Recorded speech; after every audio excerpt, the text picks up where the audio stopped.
Well, good evening, ladies and gentlemen, and welcome to the meeting of Council for Monday, July 12th, 2010. And we'll start by calling the meeting to order. And Ms. Harrison, could you introduce the late items, please? Thank you, Your Worship. We're adding item 6B, delegations pertaining to items on the agenda. Mr. Fred Taylor regarding information-only report, new zoning bylaw. Delete item 11F, staff reports, unsightly premises at 499 Milton Street. Thank you. And could I ask for an adoption of the agenda, please? So, second. All in favor? Opposed? Carried. Adoption of the minutes? Move adopted as circulated. Second motion. All in favor? Opposed? Carried. Moving down into presentations and into delegations pertaining to agenda items. And Renee and Carolyn Cuson, I hope I'm pronounced that correctly, regarding Celtic Arts Week for the City of Nanaimo. Now, let me guess, that would be the gentleman with the kilt.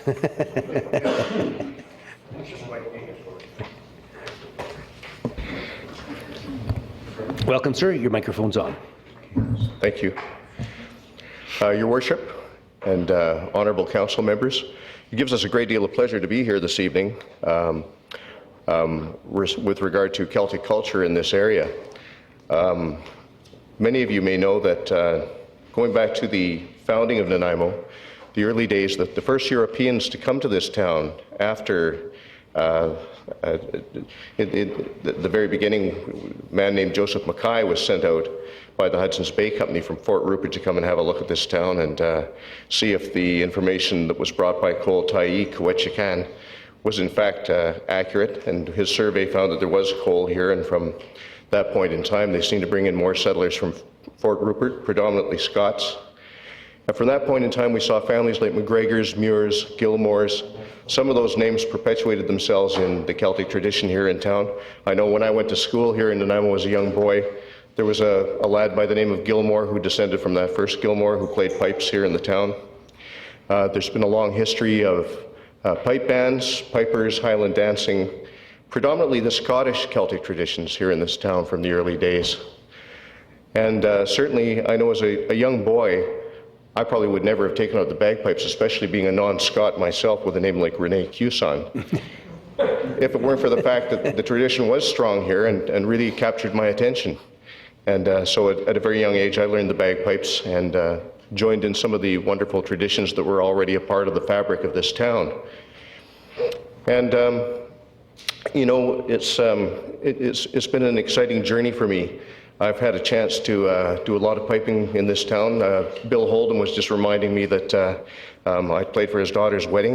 And from 1968, when the bathtub race began in this town, I was Frank Nay's piper right through till the end when I played him to his final rest at Cedar. But you know, the Celtic traditions are very popular. We've all seen Riverdance on television, and many of these great shows, the Barra McNeils, whom we had out here to Nanaimo just a few months ago, do an incredible Christmas special.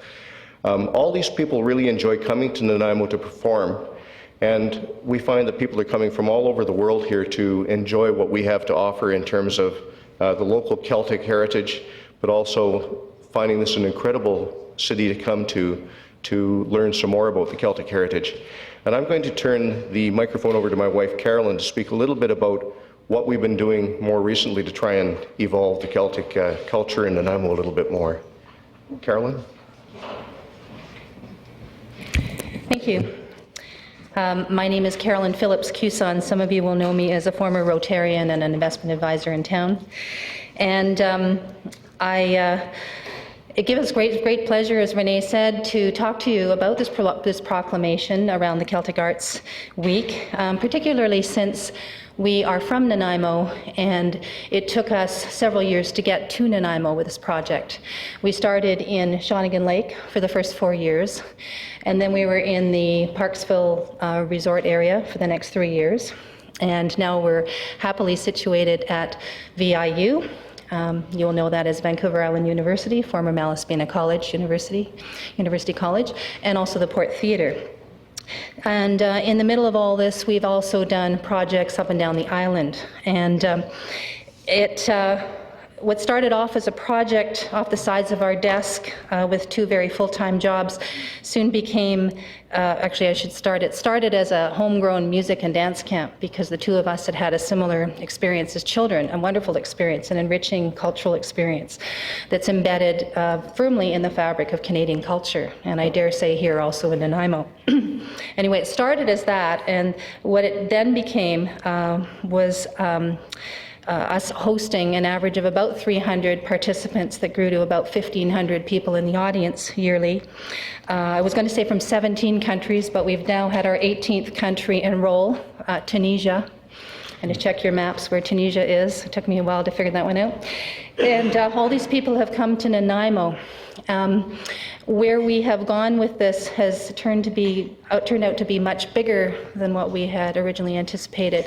Whether we walk with our Keltfest Vancouver Island t-shirts through Granville Island, or whether we're on the shores of Cape Breton, it's happened many, many times. People have stopped us and they either say, where is that? Where's that place, Nanaimo? Sounds like fun. I'll get on the website. Or they say, I've heard wonderful things about your summer school and your concert series. And I hadn't heard of what Nanaimo really was before. So that's wonderful, and we find that very gratifying. We're glad that we can contribute to the cultural landscape in so doing. Another thing that's actually landed us on the map quite significantly this year is we became the only workshop for Irish dance that was actually acknowledged and accredited by Ireland outside of New York. And who did they acknowledge first? Us, Nanaimo, before New York. In fact, they gave New York a bad time. I was very curious as to why this was, given that Irish culture is so obviously firmly entrenched in New York culture. And also that the Americans, Michael Flatley, are Eastern Americans that have, and they said it's precisely because of the Michael Flatley syndrome that we in Nanaimo have been accredited as the only Canadian and the only Western North American workshop this year. And that is because they got report after report, they were actually a cultural event. We actually espouse the customs and continue the traditions that they want to see alive. And I have to also just add that they are living traditions. They're not just something that happened in the past. Celtic culture has become a big part of the fabric here. As we all know, the native culture has become very strongly a part of that. Also, the Pacific Rim culture has embraced the Celticness. And we've had people come from Thailand and Hong Kong and Australia and all sorts of places as a result. So we're really tickled that this has come before you, and we invite all of you to come out and join us the week of the 18th, the 23rd. I believe all of you have been furnished with rack cards, and actually we kicked off our 10th anniversary, by the way, at the Port Theatre with the Barra McNeils, and Renee had mentioned that if you know the Barra McNeils, they're a family from Sydney, Nova Scotia. It took a long time for their agent to consider presenting them in Nanaimo. It took me 4 years of proposals to bring them here. I thought this was rather ironic, given that they're from a place called Sydney Mines Cape Breton, and if anyone's been there, it's the identical carbon copy of our waterfront, only at 150 years of age. And it looks, it's very similar. It's a mining culture. It's to some degree a forestry culture, but it's definitely a maritime culture. A lot of traditions which we share with them are very strong. And they didn't want to come here. They hadn't been here for 15 years. They didn't really have Nanaimo on their map. And guess what? As a result of being tremendously appreciated, they are coming back to do their Christmas special, which you've probably seen on PBS, the Barra McNeils Christmas special, this Christmas. That hasn't been formally announced yet. So we're really, really pleased that we can contribute to the Celtic culture, the Western Canadian Celtic culture, and we'd like to see you out this coming week. I guess it's a week from yesterday it started, but the Monday, Tuesday, Wednesday, Thursday. The Monday is a wacky jig and hornpipe contest where the students and some of the staff get pretty dressed up and they perform and they have a little competition, and that's very entertaining. It's a family pub night. And then the following days feature ticketed concerts. The Celtic women people from Edinburgh, BC, the East Coast, keeping in with our theme this year, a coast to coast to coast Celtic celebration. And then Mary Jane Lamond from Cape Breton will be on the Wednesday night. And then Thursday is our 10th Sunset and Stars Gala concert that features all of our performers, over 30, Port Theatre. So thank you very much, and we hope to see you there. Thank you. Thank you. Thank you.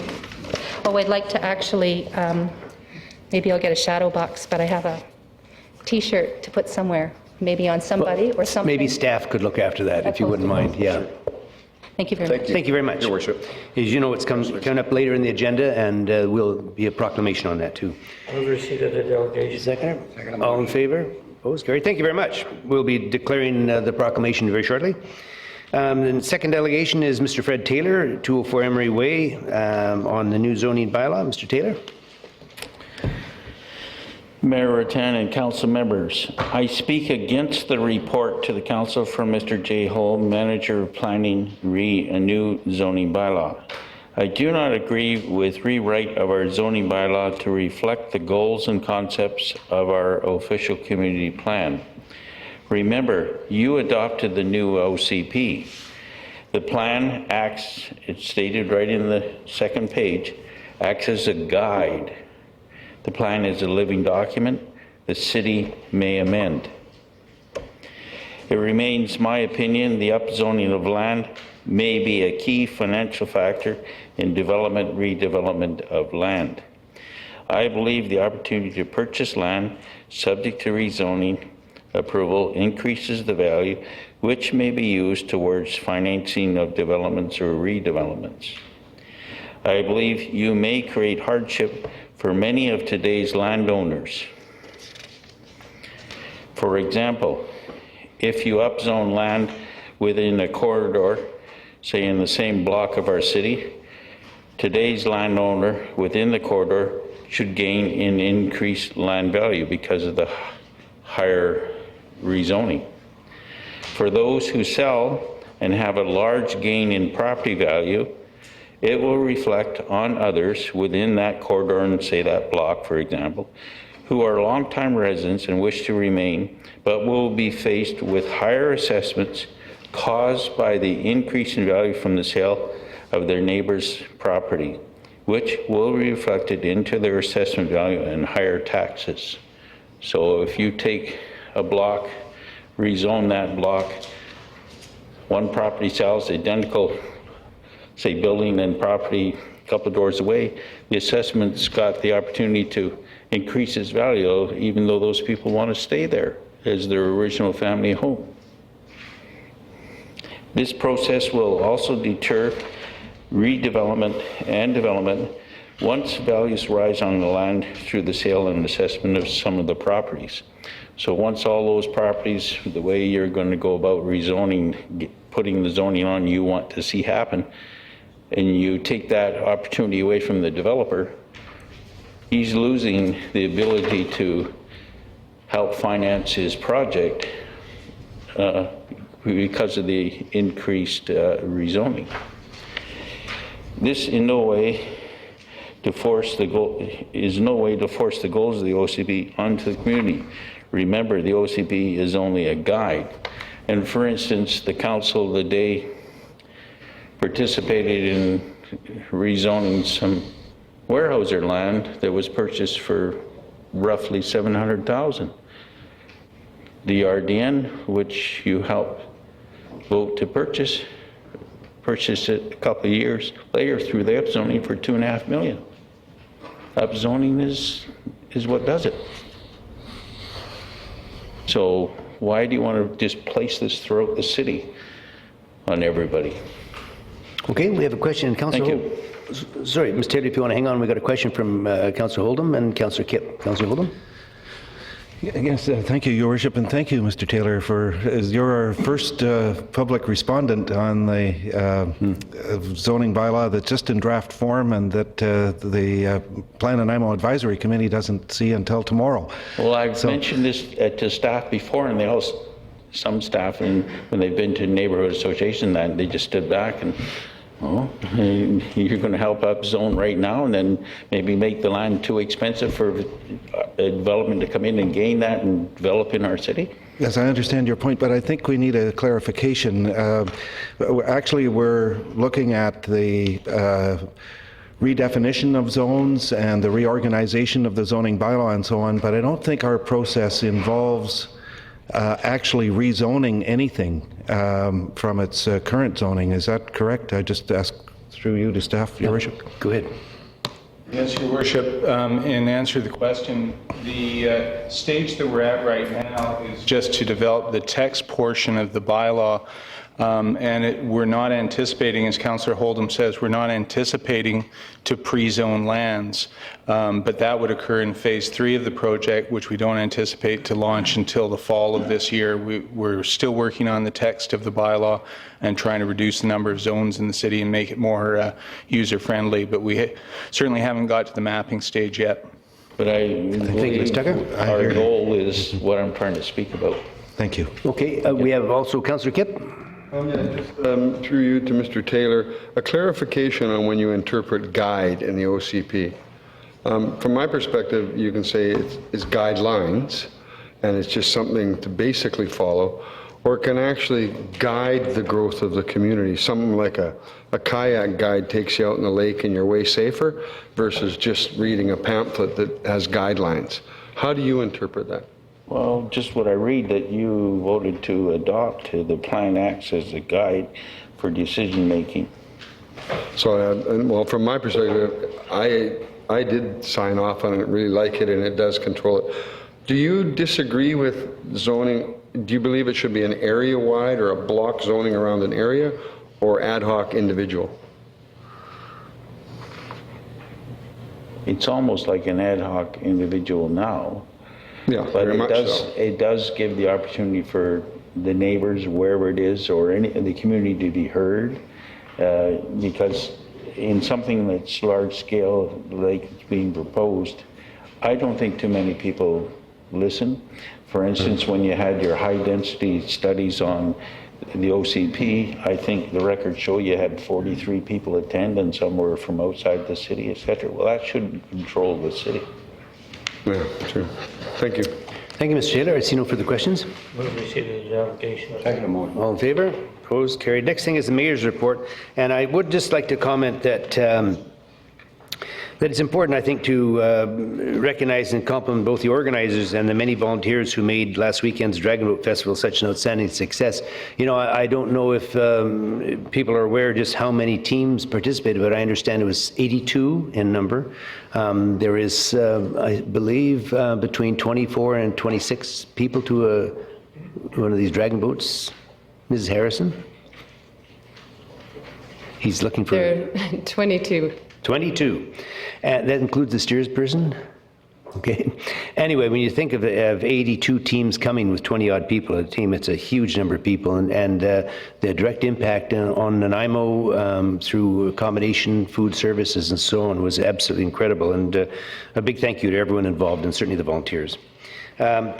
Proclamation. I'd like to proclaim that July the 20th, July 18th, 2010 to July 23rd, 2010 be the Celtic Arts Week in the city of Nanaimo. And that's it, basically. Okay, move and second. All in favor? No, we don't vote on it. Well, someone seconded. So that was a proclamation, so we're happy with that then. So we'll move into sorry, I'm just trying to read ahead here on the Parks, Recreation, Culture Commission. Move the minutes of May the 26th. Moved and second, all in favor? Opposed? Carried. The move into Community Safety and Development, heat pumps. Staff recommendation that Council receive the report pertaining to the reconsideration of zoning amendment bylaw 2006, number 4000.399 at the second reading, requiring heat pumps and central air conditioning units to be located at the rear of a principal building and no conditioning units to be located at the rear, and no closer than 4.5 meters or 14.7 feet from side lot lines, or 3 meters or 9.8 feet from the rear property line, which is presented under the bylaw section of this agenda.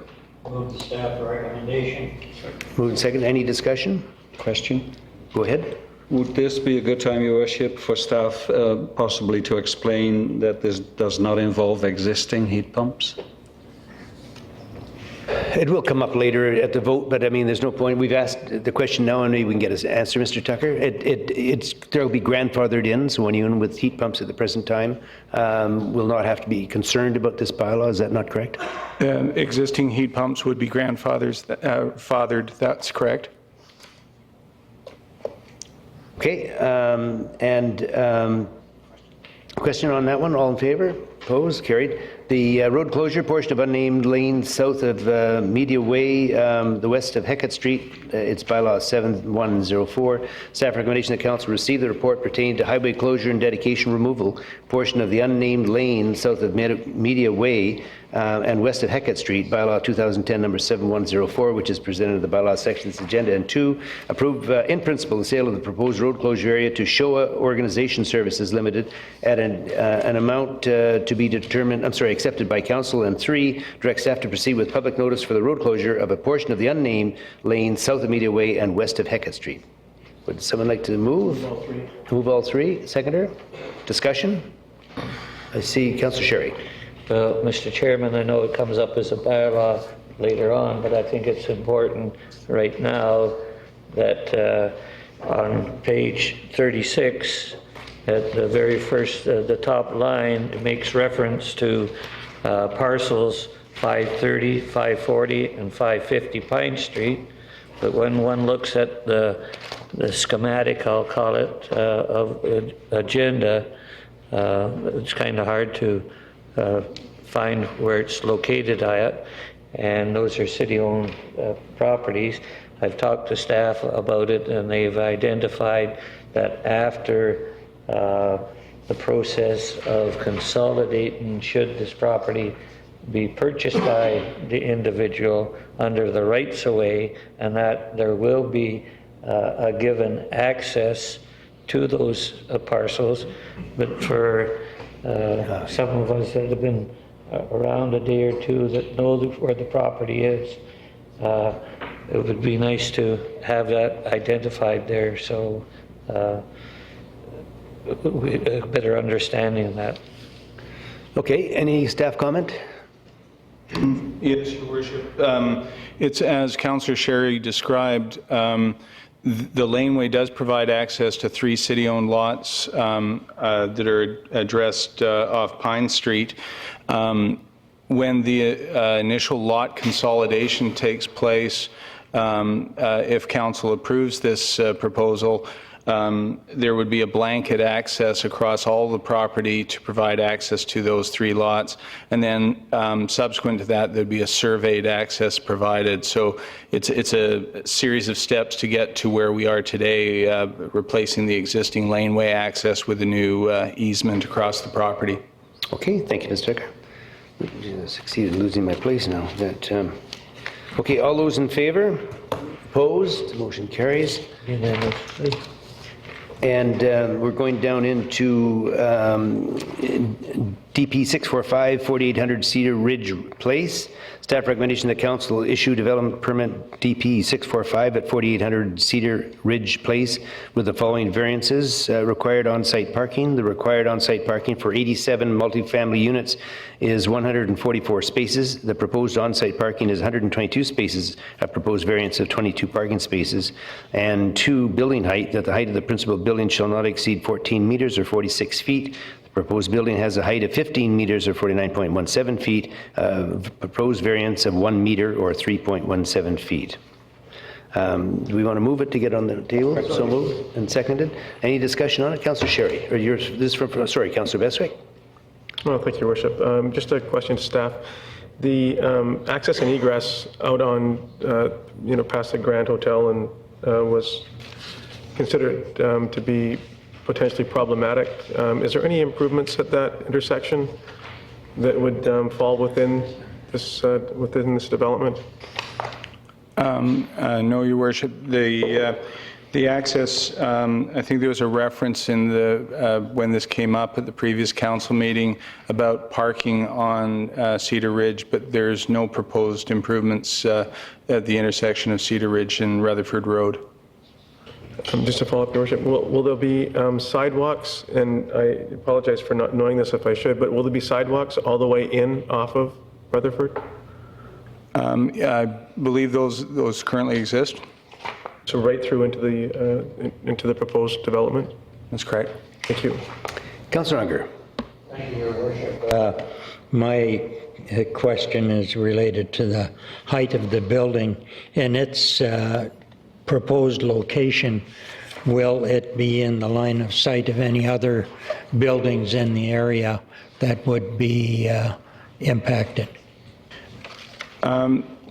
Your Worship, our design staff worked with the project architect on this and feel that the height variance actually improves the overall appearance of the building, and it's not anticipated that there are going to be any view impacts from that. Possibly a portion from the hotel guests looking down towards Long Lake, there may be some impact there. But that would occur regardless of what form of development occurred on this particular site. Thank you. Maybe if I can, to staff, Mr. Tucker, have we had any consultation or discussion from the hotel in question? Are they supportive of the project as it's been presented? There was commentary to staff, and it was the hotel that actually raised the concern, hotel staff, about the need for adequate parking on site. When events are held at the hotel, staff are often directed to park on Cedar Ridge Place, and it was their concerns that led us to do re-examine the parking study and come up with a number of 122. So the commentary from the hotel was important in this application. Yeah, that's good, because I just want to be sure that they had been properly consulted on it. Okay, it's been moved and seconded. All those in favor? Opposed? What is that? Yeah, oh, sorry, that was carried unanimously. That was it. I think what we should do for the sake of record keeping is that it'll be considered unanimous unless there's an opposing vote, and then we'll spell it out at that point if everyone's comfortable with that. But if you, Ms. Harrison, would the preference be from staff to identify it as a unanimous vote? It would be helpful if you said unanimous, just to make it very clear. Thank you, That would be Councillor great. Sherry. Thank you. Okay. We'll move into DVP 155-4612 Laguna Way. Staff recommendation that council direct staff to proceed with the required statutory notification for variance permit number DVP 155 at 4612 Laguna Way. Seconded? Moved and seconded. Any discussion? All those in favor? Opposed? It's unanimous. The unsightly premises, 2845 Glen Eyre Drive. It's requested that council hear anyone wishing to speak with respect to unsightly premises at 2845 Glen Eyre Drive. I believe the picture of the premises is on the screen behind us. Staff recommendation that council pursuant to Property Maintenance Bylaw 1990, number 3704, and amendments thereto, direct the owners of 2845 Glen Eyre Drive to remove the overgrown invasive ivy from the premises within 14 days, or the work will be undertaken by the city's agent at the owner's cost. Yeah, is there anyone in attendance that would like to speak to matters at 2845 Glen Eyre Drive? Move the staff recommendation. Second, all those in favor? Just a second. Oh, sorry, Councillor Holden, before we vote. Yeah, Your Worship, I'd just like to ask staff if we've had this kind of complaint about an overgrown property with ivy before, and what the issue is. Your Worship, the issue is one of it being an invasive species, and that it's one that spreads quite rapidly. You're correct. Most frequently, the complaints of this nature are about blackberry bushes, and we've brought forward a number of complaints about blackberry bushes. I can't remember. Toby's nodding yes, so I will say Mr. Seward has confirmed we have had ivy complaints in the past. Is the issue that it's invading another property, or is it just overrunning this particular potentially property? to do that, yeah. Yeah, potentially overrunning, and what we look for is clearing around the edges of the property so it doesn't run onto adjoining sites. So we're looking for a buffer, if you will, between the subject property and the adjoining properties. Okay, thank you. This is like a preemptive strike, is it, on that? Well, it's got pretty advanced in this state already, so we're playing catch up. Okay, Councillor Patchy. Your Worship, I can shed some light on this because this property abuts a house, 2 houses from my street on Fandel Street. And if you go at the picture's up there now. If you see that fence, as you know, this came before council at an earlier occasion, about 2 council meetings back, I believe. And the man who owns this house did some clearing, but the neighbors are interested in building this fence, and they've only been able to put it up halfway in the back of their property because they can't get to the rest because of the ivy and the blackberry. So it really is important that it goes. Okay, Councillor Kipp. Yes, Your Worship, just to bring up a point, and in a plantation like this, you could actually use pesticides on because it's starting to affect infrastructure because it's not a cosmetic issue with that one. But my point is, our rules, if I'm not correct, they have to clean within 30 feet of the property line back on either side of the property. What it gets to is I know there's some vacant lots around the community where people have landscaping, beautiful landscaping next to a vacant lot. And if this is complaint driven, then that person has to clean 10 meters, 30 feet inside the property line? That's correct, Your Worship. Thank you. Okay. Okay, all those in favor? Opposed? It is unanimous. On the site, sorry, the one has been pulled. Sorry? Forward on this one. The next one is structural removal order, Clandestine Lab at 2221 McGargow Road. It's requested that council hear anyone wishing to speak with respect to the Clandestine Lab at 2221 McGargow Road. And please don't all put your hands up at the same time. Staff's recommendation that council pursuant to section 7.2 and 7.3 of the community charter order the owners of 2221 McGargow Road to remove the structure or bring it up to a standard within 30 days. So moved. Oh, Per, are you? Oh, sorry, you just. I do. Yeah, that's right. Is there anyone in attendance? Do, I Your thought- Worship. Sorry? I do. Yeah, but we'll call first if there is anyone in attendance that would like to speak to matters of this clandestine lab. You know, you can just imagine how many people want to rush forward and say it's me. Councillor Unger. Thank you, Your Worship. I think it's important to point out for the record that in this case, it is not the owner of the property that's involved.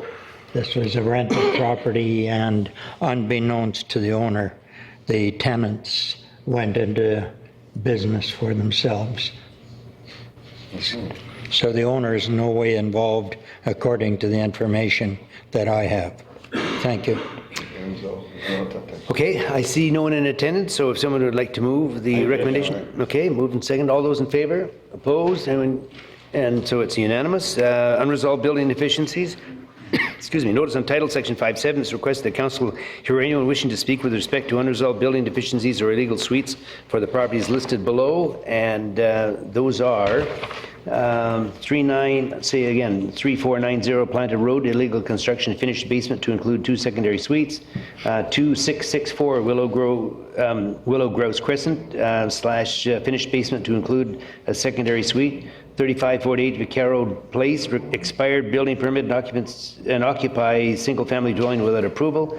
5202 Cougar Trail Road, illegal construction, occupy single-family dwelling without approval.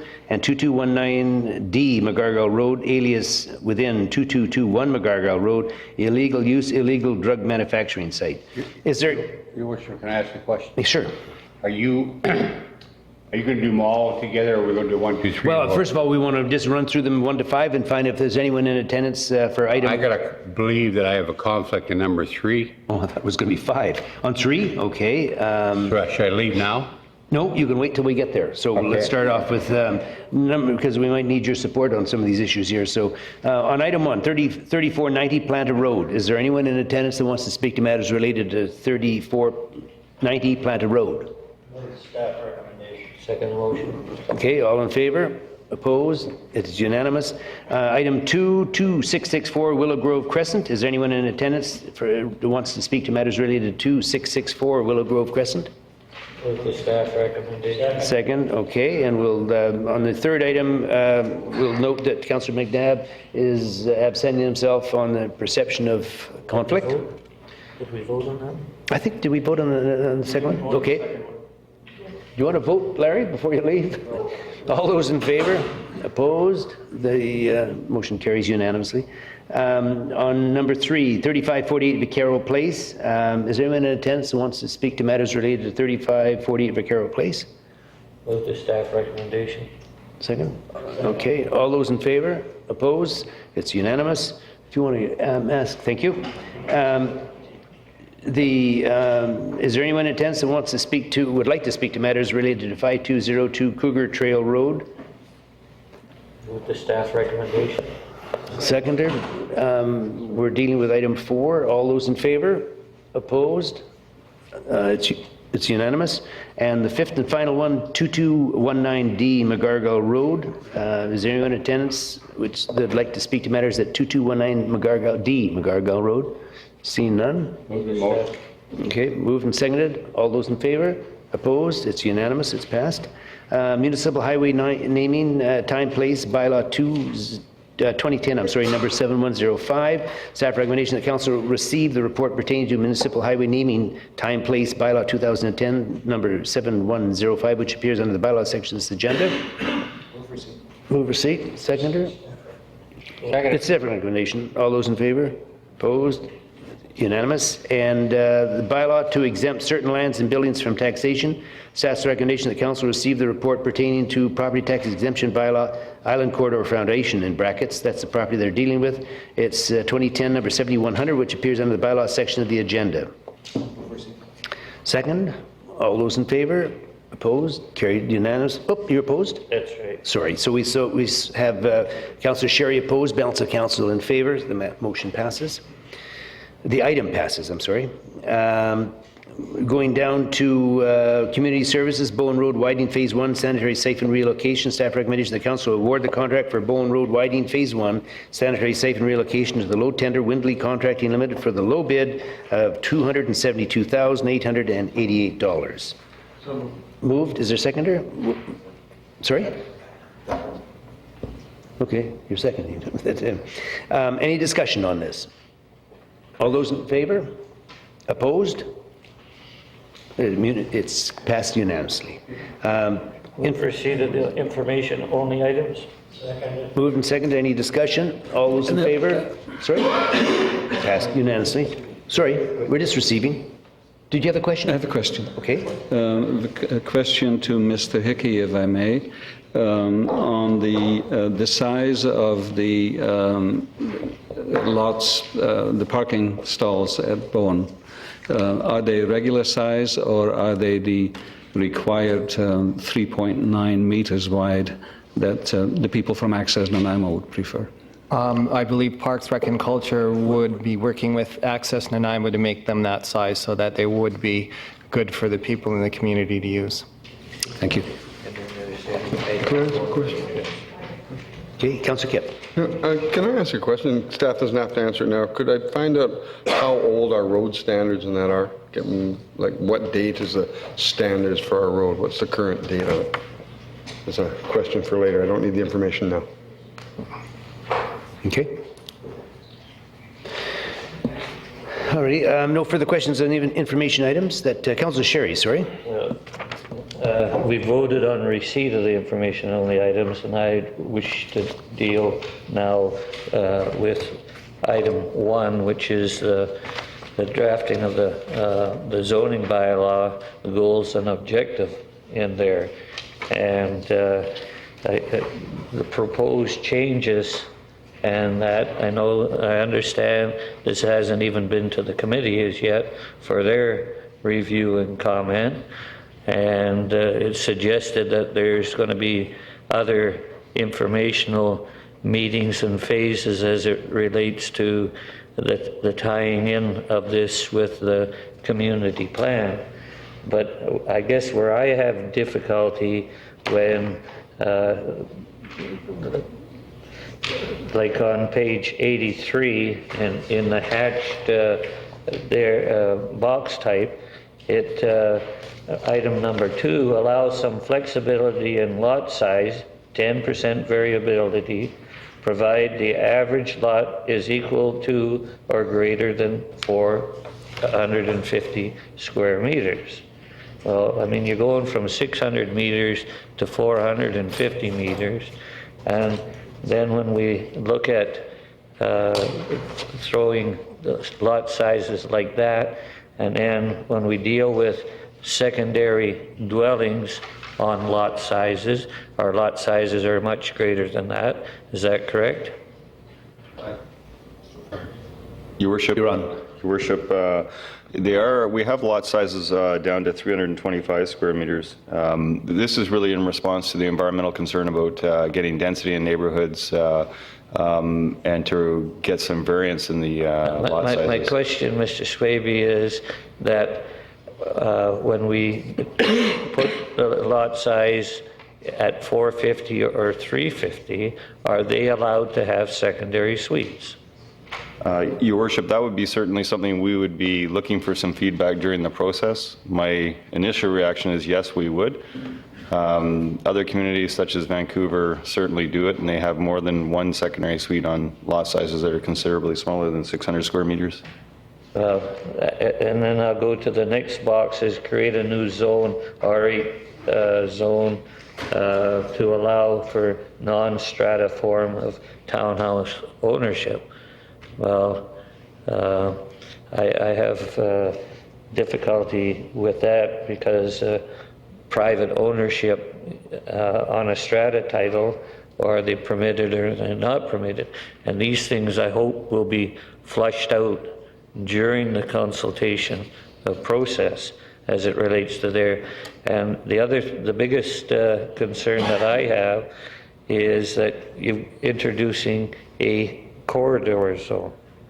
And I'll use Northfield Road as an example, okay? Because someday that's going to be a 4-lane from Highway 19 closer to Brooks Landing or whatever we want to call that shopping mall up to the Parkway is going to be 4 lanes someday. Okay, and that's what I would understand would be a corridor zone.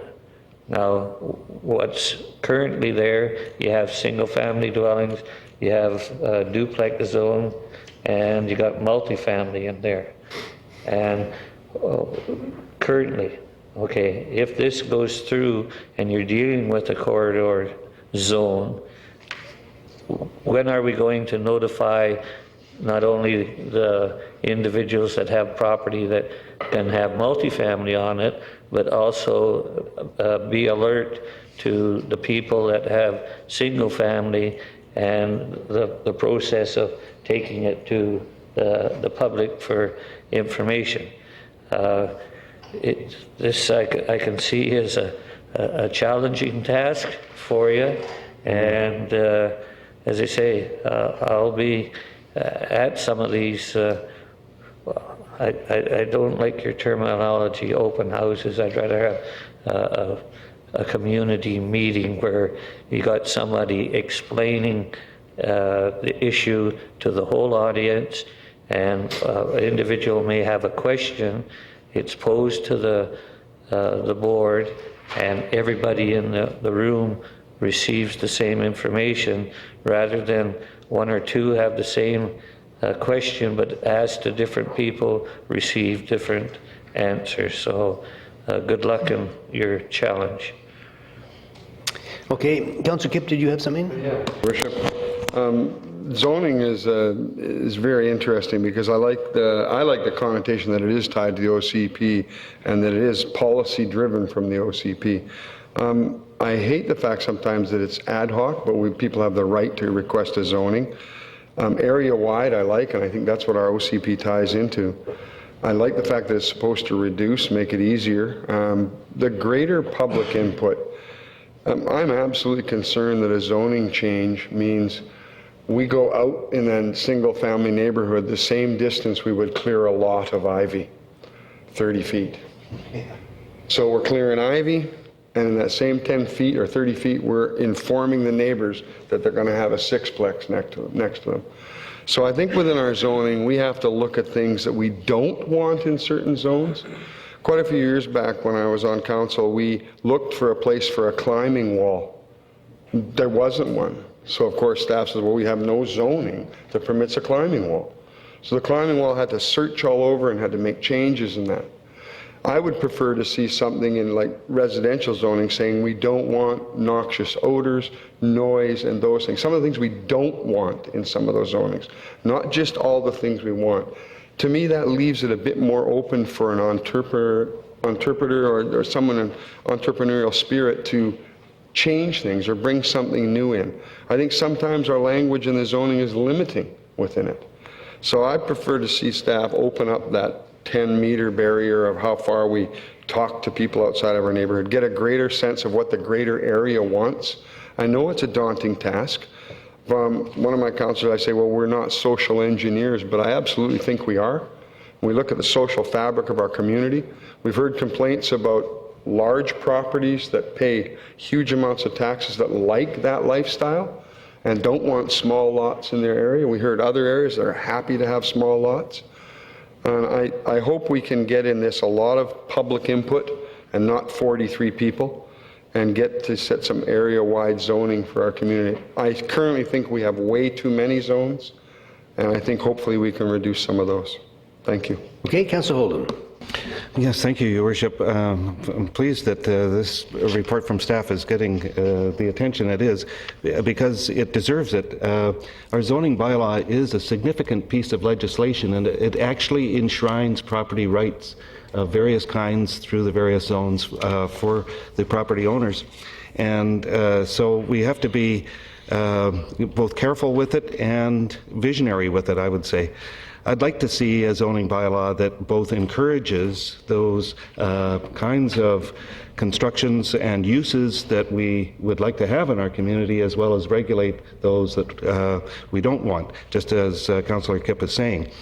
I would just point out, though, and I'm sure staff means this, it is a draft zoning bylaw under Schedule A on page 83.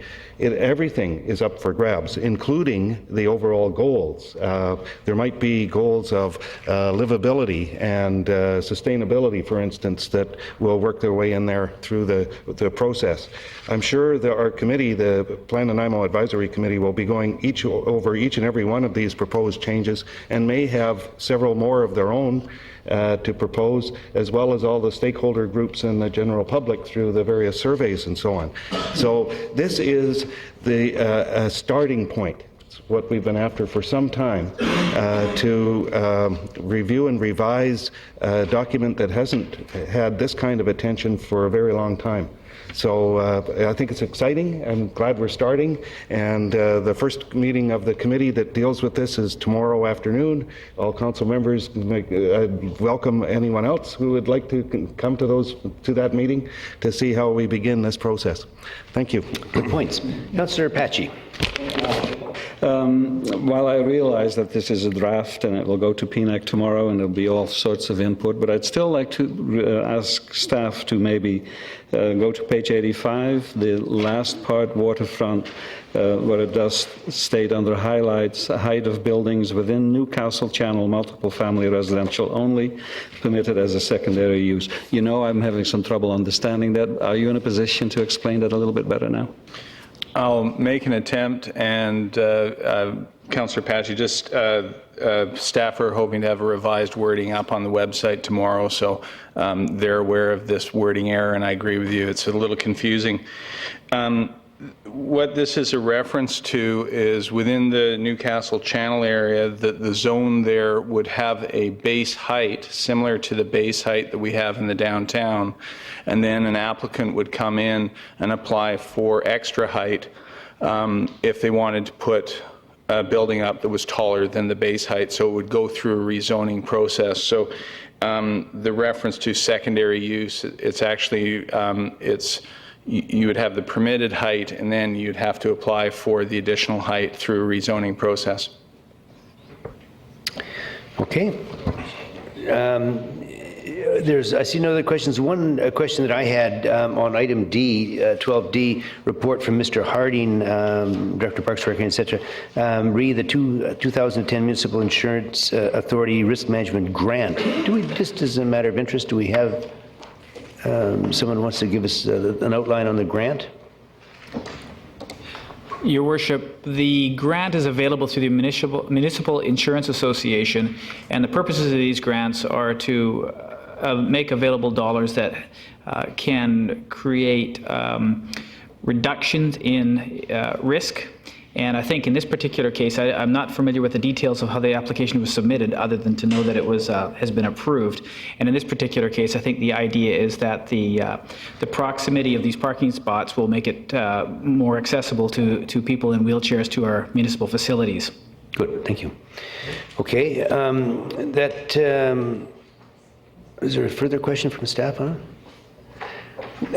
We'll move into the, if there's no further questions on the information items, we'll move into the reconsideration of bylaws. Be moved by Councillor Kipp, Acting Mayor. Thank you, Your Worship. The zoning bylaw amendment bylaw 2006, number 4399 or .399, to require heat pumps and central air conditioning units to be located at the rear of a principal building and no closer than 4.5 meters or 14.7 feet from side lot lines, or 3 meters, 9.8 feet from the rear property line, be given second reading as amended. Moved and seconded. Any discussion? I see none. All those in favor? Opposed? That official community plan carries unanimously. Oh, sorry? It carries unanimously. Go ahead. Okay, sorry. The official community plan amendment bylaw 2010 number 6500.009, that is OCP 55, part of 3312 Hammond Bay Road, to amend Schedule D of the official community plan to permit a local service center, be given third reading. Is there a second? It's moved and seconded. I see no discussion. All those in favor? Opposed? It carries. Are you opposed? Or just a withdrawal, isn't it? Slow withdrawal. So it passed unanimously, and with that, without further ado, we'll just carry on quickly to the next item. Well, the fee schedules next. Parks and Recreation and Cultural Recreation Amendment Bylaw 2010 number 7073.03 to amend Schedule B, Fees and Rental Policy 2010 September 1 to 2013 August 31st be adopted. Is there moved and seconded? I see no discussion. All those in favor? Opposed? The motion passes unanimously. If you want to proceed rather with the introduction of bylaws, please. Yes, Your Worship. A, the Property Tax Exemption Bylaw, Island Corridor Foundation, 2010 number 7100, to exempt the lands on Schedule A as exempt from taxation for the calendar years 2011 to 2020 inclusive, be given first reading. Is there a seconder? Moved and seconded. Any discussion? I see none. All those in favor? Opposed? We have Councillor Sherry opposed, Councillor Unger opposed, and just those two. The balance of council in favor. The motion passes. The Property Tax Exemption Bylaw, Island Corridor Foundation, 2010 number 7100, be given second reading. Is there a seconder? Moved and seconded. I see no discussion. All those in favor? Opposed? I see Councillor Sherry and Councillor Unger opposed. Balance of council in favor. The motion passes. The Property Tax Exemption Bylaw, Island Corridor Foundation, 2010 number 7100, be given third reading. Moved and seconded. I see no discussion. All those in favor? Opposed? I see Councillor Unger and Councillor Sherry opposed. Balance of council in favor. The motion passes. Okay, introduction B. So that the Municipal Highway Naming Time Place Bylaw 2010 number 7105 to provide for the naming of a municipal highway, portion of McGurr Road renamed Time Place, be given first reading. Moved and seconded. Any discussion? Seeing none. All those in favor? Opposed? It's unanimously passed. Next item. That Municipal Highway Naming Time Place Bylaw 2010 number 7105 be given second reading. See no discussion. All those in favor? Opposed? It passed unanimously. The Municipal Highway Naming Time Place Bylaw 2010 number 7105 be given third reading. Second motion. Okay, all those in favor? Opposed? It passes unanimously. Okay, and introduction of development bylaws. That highway closure and dedication removal portion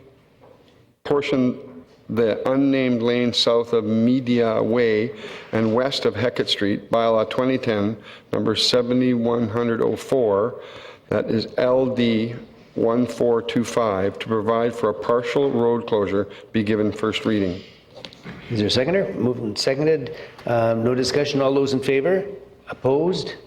I see the motion passes unanimously. Go ahead. That highway closure and dedication removal portion, the unnamed lane south of Media Way and west of Heckett Street, bylaw 2010, number 7104, be given second reading. Second. No discussion. All those in favor? Opposed? It's unanimous. Passed. Do I need adoption of the bylaw status sheet for information? No, that's great. We'll pick it up from there. Thank you very much. And I see no other business. Going down to delegations pertaining to items not on the agenda. You have up to 10 minutes, and I see we have none at this point, so we'll move over to the question period, which is agenda items only. Move we adjourn? Okay, second. We stand adjourned. Thank you very much.